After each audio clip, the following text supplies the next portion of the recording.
नमस्कार, आप देख रहे हैं DTV भारत और मैं हूं अभिषेक मिश्रा। इतनी रात को अगर हम फेसबुक लाइव सेशन शुरू कर रहे हैं, फेसबुक लाइव पर आए हैं, तो जाहिर है कोई बड़ी खबर होगी, कोई बड़ा वादा हो सकता है जो हमने निभाने का किया था। कल हमने आपसे कहा था कि लगातार हम आपको बिहार की राजनीति से जुड़ी हुई और खासकर जाति आधारित जनगणना को लेकर बिहार की राजनीति में जो बदलाव आ रहा है, पल पल घटनाक्रम बदल रहे हैं, वो हम आपको बताएंगे। एक सवाल दिल्ली में पूछा गया मुख्यमंत्री नीतीश कुमार से और उसका जो जवाब आया उससे साफ हो गया कि बिहार में डबल इंजन की गाड़ी डिरेल हो चुकी है। बिहार में एनडीए सरकार का जाना शायद तय हो चुका है या फिर तकरीबन तय हो चुका है, हम कुछ भी कह सकते हैं। जो घटनाक्रम है, मौजूदा घटनाक्रम है, राजनीति अनिश्चितताओं का खेल है, कब क्या हो जाए नहीं जानता, नहीं कहा जा सकता, लेकिन जो मौजूदा घटनाक्रम है उसमें हम तकरीबन भी कह सकते हैं कि तकरीबन तय है एनडीए सरकार का जाना और शायद तय है, दोनों शब्दों का इस्तेमाल कर सकते हैं। जाति आधारित जनगणना को लेकर केंद्र सरकार ने जब साफ किया है कि जाति आधारित जनगणना नहीं होगी, तो कई घंटों तक चुप रहे मुख्यमंत्री नीतीश कुमार ने अपनी चुप्पी तोड़ी और दिल्ली में तोड़ी, गृह मंत्री अमित शाह से मुलाकात के बाद तोड़ी, और जो कहा उससे बहुत सारी चीजें साफ हो गई। मुख्यमंत्री नीतीश कुमार ने कहा, उनसे पूछा गया कि क्या आप जाति आधारित जनगणना को लेकर एनडीए से अलग होंगे, बीजेपी का साथ छोड़ेंगे? उन्होंने कहा हम बात करेंगे, हम आपस में बात कर लेंगे, हम लोगों से बात करेंगे। उन्होंने ये नहीं कहा कि नहीं छोड़ेंगे। और जाहिर है इतने संकेत काफी हैं इस बात के लिए कि बिहार में इस बात के आसार नजर आ रहे हैं कि डबल इंजन की गाड़ी डिरेल होने वाली है। हमने आपको कहा था और कल ही कहा था, फोन पर भी बातचीत हुई है और आज भी लगातार दिखा रहे हैं कि फोन की घंटी लगातार घनघना रही है और वाकई घनघना रही है। नाम नहीं बताऊंगा, आज फिर पहेली की तरह बताऊंगा। बिहार में सत्ताधारी पार्टी के सबसे बड़े चेहरे और बिहार में विपक्षी पार्टी के सबसे बड़े चेहरे, इन दो चेहरों के बीच फोन पर बातचीत हुई है। क्या पता मुलाकात भी हो जाए, लेकिन फोन पर बातचीत हुई है, सूत्रों के हवाले से यह जानकारी है। और जाति आधारित जनगणना को लेकर बातचीत हुई है। तो बिहार की राजनीति में आज कितना बड़ा बदलाव हुआ है, बिहार की राजनीति का घटनाक्रम आज कितना बदल गया है और कल क्या होने जा रहा है, कल क्या हो सकता है, इसको समझने की कोशिश करेंगे। हम चलेंगे अपने संपादक राजेश सर के पास और ये जानेंगे कि आखिर ये क्या हो गया, वाकई नीतीश कुमार बीजेपी से अलग हो रहे हैं। सर बैठ जाइए, बात कर लेंगे। सर, जो जवाब नीतीश कुमार ने दिया पत्रकारों के सवालों का दिल्ली में, उन्होंने ये नहीं कहा कि हम बीजेपी से अलग नहीं होंगे। सीधा सवाल था कि क्या आप बीजेपी से अलग होंगे, उन्होंने कहा हम बात कर लेंगे। नहीं, अभी ये वापस पटना आएंगे और पटना आने के बाद तमाम नेताओं से इनकी बातचीत होनी है। और इस बात को लेकर देखिए, नीतीश कुमार अच्छी तरह से समझ रहे हैं कि उनकी गाड़ी अब मझधार में फंसी हुई है। वैसे स्थिति में अगर बात कर लें तो आप कह सकते हैं कि पूरी तरह से ये पूरा जो खेल है नीतीश कुमार के हाथ से धीरे धीरे निकलता जा रहा है। उन्हें पता है कि अगर हम ज़्यादा हार्ड होंगे तो मुश्किल में फंस जाएंगे। और जो पत्रकार ने सवाल पूछा दिल्ली में और उसके बाद गोल मटोल जो कहते हैं जवाब, जो आप कह भी रहे हैं, वही जवाब उनका था। वो चाहते हैं कि यहाँ आने के बाद एक बार फिर बीजेपी के जो तमाम नेता हैं और एनडीए के जो घटक दल हैं, उसमें मुकेश सहनी हैं और मांझी जी हैं, ये दोनों तो इनके साथ हैं, लेकिन इसमें मुकेश सहनी के विधायक मुकेश सहनी के साथ नहीं होंगे। वो भारतीय जनता पार्टी के सारे लोग हैं, उधर होंगे। मुकेश सहनी भले इनके साथ आ जाए, तो ये एक बार टटोलना चाहते हैं। देखिए, आपको याद होगा जब नीतीश जी महागठबंधन के साथ थे और जब अलग होना था तो पूरी भूमिका बनाई गई। वो चाहते हैं कि ये पूरा जो ब्लेम है मेरे माथे ना हो, वो भारतीय जनता पार्टी के माथे डालना चाहते हैं और उसके बाद बड़े ही आराम से निकल जाना चाहते हैं। लेकिन इस मीटिंग के दौरान जो अब आएंगे, यहाँ मीटिंग होगा, तमाम भारतीय जनता पार्टी के नेता भी होंगे इस मीटिंग में, और इस मीटिंग में ये नीतीश जी बताने की कोशिश करेंगे कि भाई मैं तो साथ निभाने की बात कर रहा हूँ। देखिए कल एक चीज़ और उन्होंने कहा कि जो विधानसभा और विधान परिषद से जो ध्वनिमत से प्रस्ताव पारित हुआ था कि हम सब जातीय जनगणना करवाएंगे, उस वक्त भारतीय जनता पार्टी भी उस समर्थन में थी और तमाम राजनीतिक पार्टियां थी। आज भी इस बात का उन्होंने जिक्र किया है कि ये तो विधानसभा और विधान परिषद के से ध्वनिमत से पास हो चुका है, सबके सहमति से प्रस्ताव पास हो चुका है। तो एक बार नीतीश कुमार यहाँ आने के बाद यहाँ के जो नेता हैं बीजेपी के, उनको ये बताएंगे कि आप तो उस वक्त साथ थे, अब अलग क्यों हो रहे हैं। तो ये कोशिश बीजेपी की है, क्षमा करेंगे नीतीश कुमार की है कि एक साथ मिलकर चला जाए। लेकिन अगर स्थितियां हालांकि उनके हाथ से अब निकलती जा रही है, उन्हें पता है कि भारतीय जनता पार्टी अब बैकफुट पे नहीं आने वाली है, तो एक सेफ जोन वो तलाश रहे हैं। जो एकमात्र सेफ जोन है वह है आरजेडी। तो आरजेडी अब किस तरह से, क्योंकि कल लालू प्रसाद का जो बयान आया कि नेता मैं हूं, नीतीश का जो चेहरा है दुनिया जानती है, देख रही है, उन्हें पहचानती है, तो आरजेडी भी बहुत ज़्यादा मतलब झुकने के मूड में नहीं होगा, क्योंकि आरजेडी को पता है कि आज की तारीख में नीतीश जी काफ़ी कमज़ोर हो चुके हैं। तो अब नीतीश जी को तय करना है कि किधर जाना है और कैसे रहना है और कैसे आगे की पॉलिटिक्स करनी है। तो नीतीश जी के लिए एक बड़ी समस्या है, लेकिन अगले जो 10 दिनों के अंदर जो घटनाक्रम बदलने वाला है वो बहुत कुछ कहेगा और बिहार की सियासत में एक नया मोड़ ला सकता है। तेजस्वी यादव का सीएम बनना तय हो गया है। नीतीश कुमार को केंद्र में विपक्ष का चेहरा, राष्ट्रीय स्तर पर विपक्ष का चेहरा, और वो बनने में लालू यादव नीतीश कुमार की मदद करेंगे इस शर्त पर कि तेजस्वी यादव के लिए बिहार में आप सीट खाली कीजिए, तेजस्वी यादव को बिहार में मदद कीजिए, हम राष्ट्रीय स्तर पर आपकी मदद करेंगे, केंद्र में आपकी मदद करेंगे, आपके लिए बैटिंग करेंगे, आपके लिए लॉबिंग करेंगे, आपके लिए डील भी करेंगे और आप केंद्र की राजनीति में आगे बढ़िए। तो सत्ता का समीकरण बदल रहा है और इस तरह से बदलेगा सत्ता का समीकरण, तेजस्वी सीएम बनेंगे। देखिए अभी इस बात को लेकर पिछले कई दिनों से कयास लगाए जा रहे हैं और इस बात को लेकर नीतीश जी के खेमा में ये बात मैसेज पहुंचाया गया है कि, और आपको याद होगा पिछले बार भी लालू प्रसाद ने कहा था कि नीतीश जी अब आप केंद्र की पॉलिटिक्स करें और ये जो बच्चे लोग हैं उनको अब बिहार की गद्दी सौंप दीजिए। लेकिन नीतीश कुमार अच्छी तरह से जानते हैं कि केंद्र की अगर पॉलिटिक्स उन्हें करनी होगी तो उनके लिए बहुत ज़्यादा स्पेस नहीं है और कितनी मजबूती से वहाँ वो सामने खड़े हो पाएंगे कि कांग्रेस उस स्थिति में नहीं है, ममता दी कितना सपोर्ट कर पाएंगी ये कहना मुश्किल है। तो और उसके बाद उत्तर प्रदेश की अगर बात कर लें तो उत्तर प्रदेश में भी चुनाव भी होना है, अभी देखना होगा कि अखिलेश कितना अपना रंग जमा पाते हैं, मायावती कितना बेहतर प्रदर्शन कर पाती हैं। तो ये तमाम स्थितियां हैं और इसी का डर है नीतीश कुमार को कि हमें बिहार में रहने दिया जाए और हमें केंद्र नहीं जाना है। ये अक्सर वो कहते रहते कि मुझे अपनी औकात पता है। लेकिन इस बार अगर सब कुछ ठीक रहा, क्योंकि नीतीश जी को पता है कि अब ज़्यादा दिन तक हम बीजेपी के साथ नहीं चल पाएंगे, तो ये कह सकते हैं बार्गेनिंग का जो गेम है वो शुरू होगा। नीतीश जी की तरफ से लगातार ये कहा जा रहा है और उनके जो लोग हैं, ये मैसेज आरजेडी में पहुंचाया जा रहा है कि यहाँ सीएम नीतीश जी ही रहें और डिप्टी सीएम का जो पिछला जो समीकरण था, जो तय हुआ था, उसी फॉर्मूले पर अभी भी नीतीश जी और नीतीश जी के जो लोग हैं ये आरजेडी को समझाने की कोशिश कर रहे हैं। लेकिन लालू प्रसाद और खासकर तेजस्वी यादव उस फॉर्मूले को मानने की स्थिति में नहीं है। थोड़ी मुश्किल है, लेकिन आगे आने वाले दिन में अगर हो सकता है लालू प्रसाद ने विशेष पहल की और ये बताने की कोशिश की कि नहीं चलिए ठीक है एक बार फिर वो फार्मूला लागू किया जाए, तो शायद तेजस्वी मान जाएं। लेकिन अभी नीतीश जी बहुत ज़्यादा झुकने के मूड में नहीं है।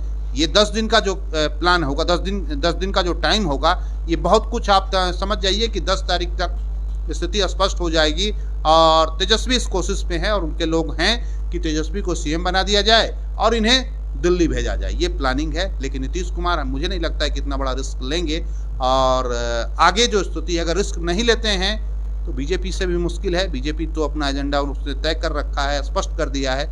अब इनके लिए आगे कुआं और पीछे खाई की स्थिति में है। ये पहली बार नीतीश कुमार आप कह सकते हैं कि इस सियासी पेच में फंसते हुए नजर आ रहे हैं। क्या नीतीश कुमार के लिए आसान होगा, आखिरी सवाल है आपसे, नीतीश कुमार के लिए आसान होगा कि वो जाति आधारित जनगणना की मांग पर थोड़ा पीछे हट जाएं, उसको लेकर थोड़ा सॉफ्ट हो जाएं, जैसे विशेष राज्य के दर्जे को लेकर वो हो गए कथित तौर पर, उन पर ये आरोप लगता है कि आप मांग कर रहे थे, अब आपकी सरकार है तो आपको किससे फिर मांगना है। ये संभावना है कि नीतीश कुमार बैकफुट पर आ जाएंगे जाति आधारित जनगणना को लेकर, या फिर ये वाकई आर पार की लड़ाई है? क्या देख रहे हैं? नहीं, बैकफुट पे मुझे नहीं लगता है कि वो आएंगे। अगर बैकफुट पे आएंगे तो उनके लिए और स्थिति खराब हो जाएगी, और वैसे स्थिति में बस ये सब कुछ समीकरण बैठाने की कोशिश है। हो सकता है कि आगे आने वाले दिनों में एक ऐसा फार्मूला बनाया जाए कि तेजस्वी की भी जय हो, नीतीश जी की भी जय हो जाए।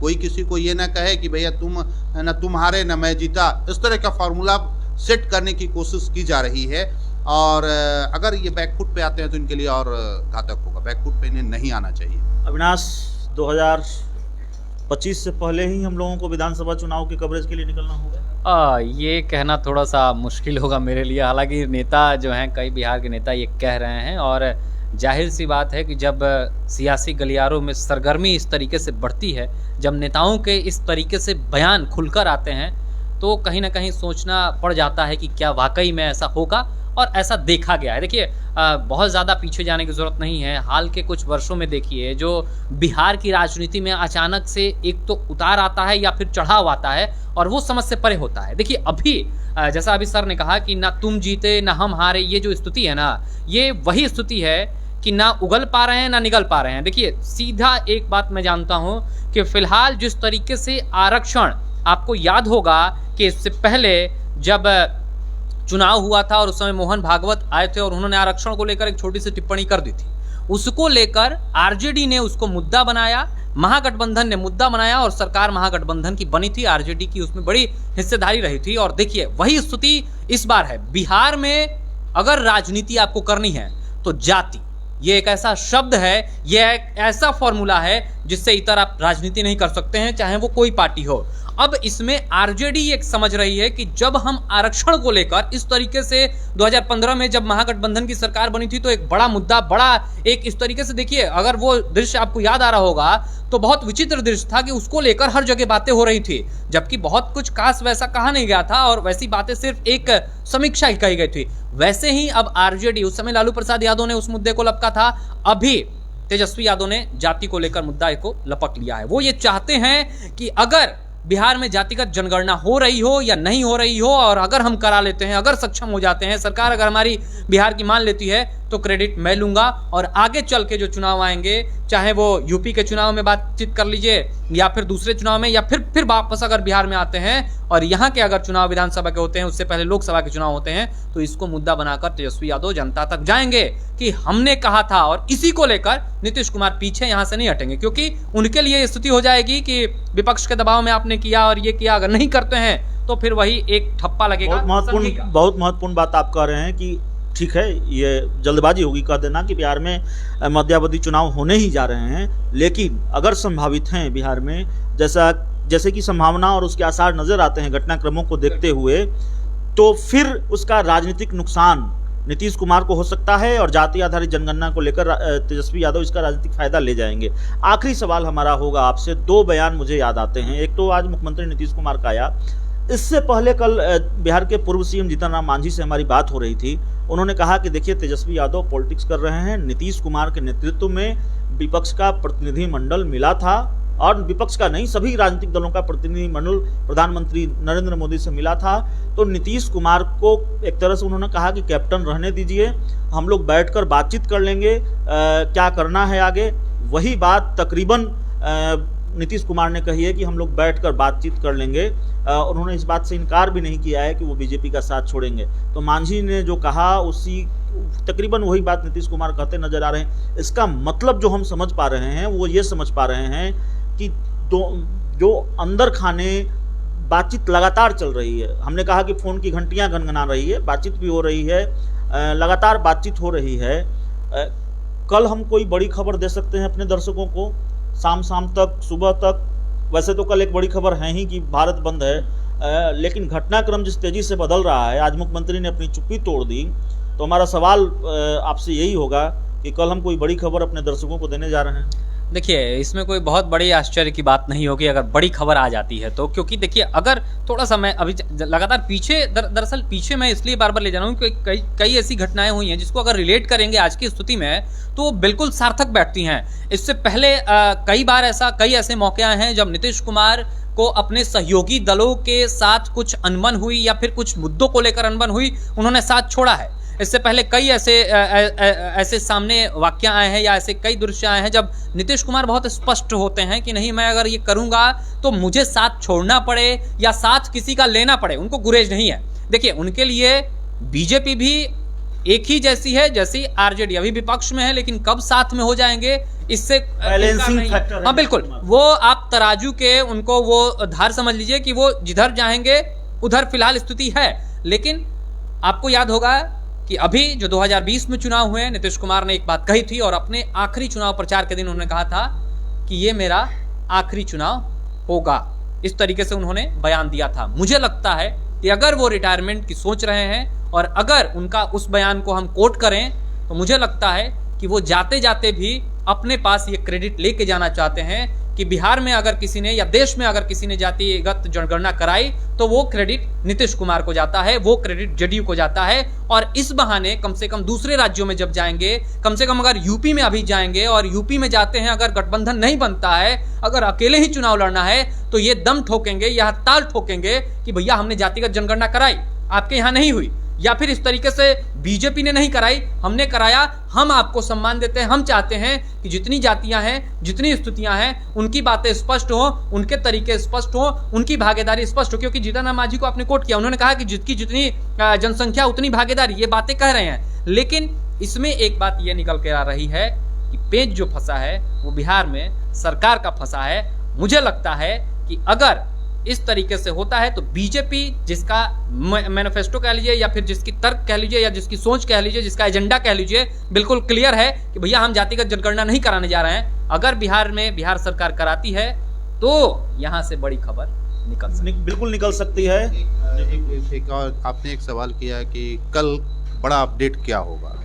कल हम लोग बताएंगे तमाम दर्शकों को कि नीतीश जी के लिए फील्डिंग कौन करेगा महागठबंधन में, कौन इनकी फील्डिंग करेगा, कौन बैटिंग करेगा, कौन इनके लिए तेजस्वी से लड़ेगा।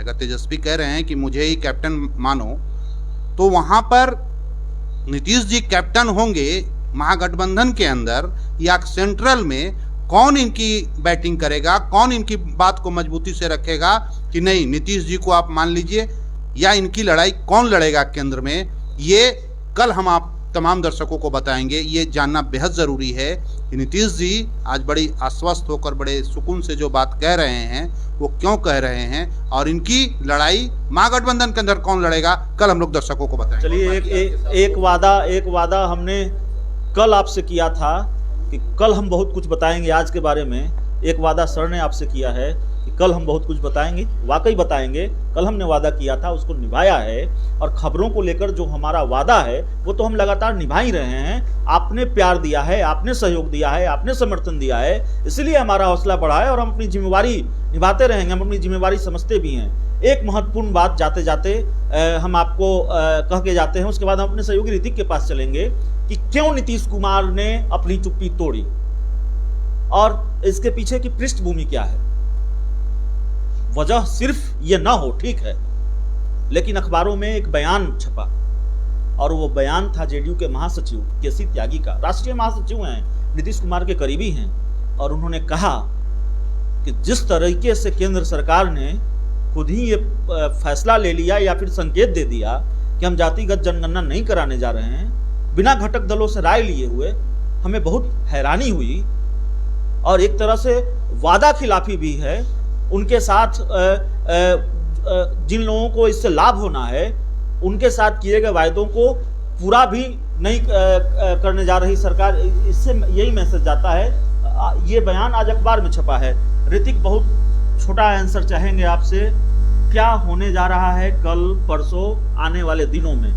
आप जातिगत जनगणना की बात कर रहे हैं अभिषेक, मुझे लगता है कि आज सुशील मोदी का बयान आपने सुना होगा। नीतीश कुमार के बहुत ही करीबी भी रहे एक वक्त पे, अच्छे दोस्त रहे हैं राजनीतिक हस्ती में, और अब तो उन्होंने भी कह दिया कि करवाइए ना अपने खर्चे पे।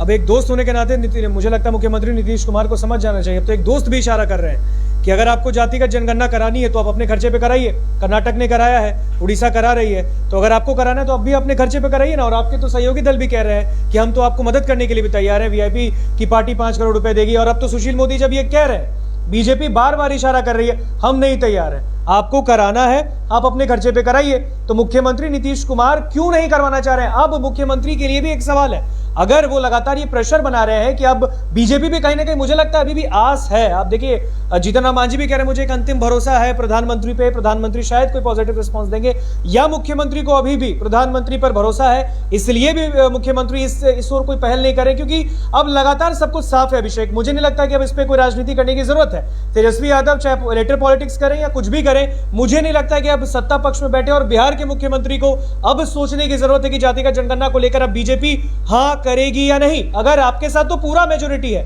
आपके साथ तो विपक्ष खड़ा है इसी एक मुद्दे को लेकर, आप जातिगत जनगणना आप सरकार के, राज्य सरकार के खर्चे पे कराएं, आपने कहा भी है, तो अब कहीं ना कहीं बीजेपी ने उनको साफ और इशारा कर दिया है। मुझे नहीं लगता है कि अब कोई वक्त है कि भारतीय जनता पार्टी के लिए या फिर प्रधानमंत्री के किसी पॉजिटिव रिस्पांस के लिए वो रुके, केंद्र सरकार के लिए रुके।